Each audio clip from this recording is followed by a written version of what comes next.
هل سبق وأن حلمت أنك تسقط من مكان مرتفع؟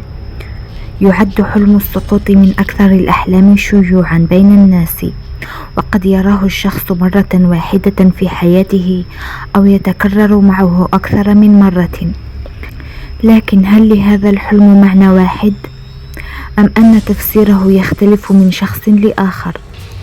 يرى بعض مفسري الأحلام أن السقوط قد يرمز إلى المرور بمرحلة مليئة بالقلق والتوتر، أو الخوف من الفشل في أمر يشغل تفكير الرائي. وفي المقابل يعتقد آخرون أن تفاصيل الحلم هي التي تصنع الفرق، فلا يمكن تفسير جميع أحلام السقوط بالطريقة نفسها. فمثلا إذا رأى الشخص أنه سقط ثم نهض دون أن يصاب بأذى، فقد يرمز ذلك عند بعض المفسرين إلى تجاوز مشكلة أو تخطي مرحلة صعبة. أما إذا شعر بخوف شديد أثناء السقوط، فقد يعكس ذلك ضغوطا يعيشها في الواقع أو قلقا من المستقبل.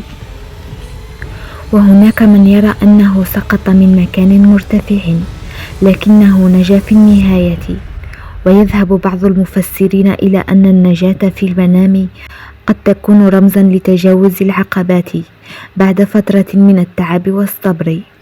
ومع ذلك يبقى هذا مجرد تفسير وليست الحقيقة المؤكدة. ومن الأمور التي يجب الانتباه إليها أن الحالة النفسية قد تؤثر أيضا على الأحلام، فالانشغال المستمر والاجتهاد وكثرة التفكير كلها عوامل قد تجعل الإنسان يرى أحلاما مزعجة، ومنها حلم السقوط بدون أن يكون لذلك دلالة خاصة.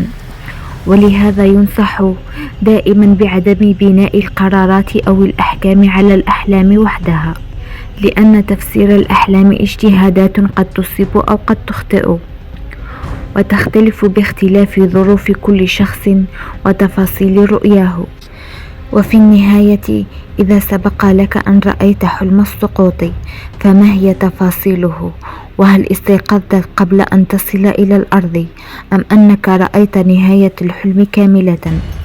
اكتب تجربتك في التعليقات، ولا تنسى الإعجاب بالفيديو والاشتراك في القناة إذا أعجبك هذا النوع من المحتوى.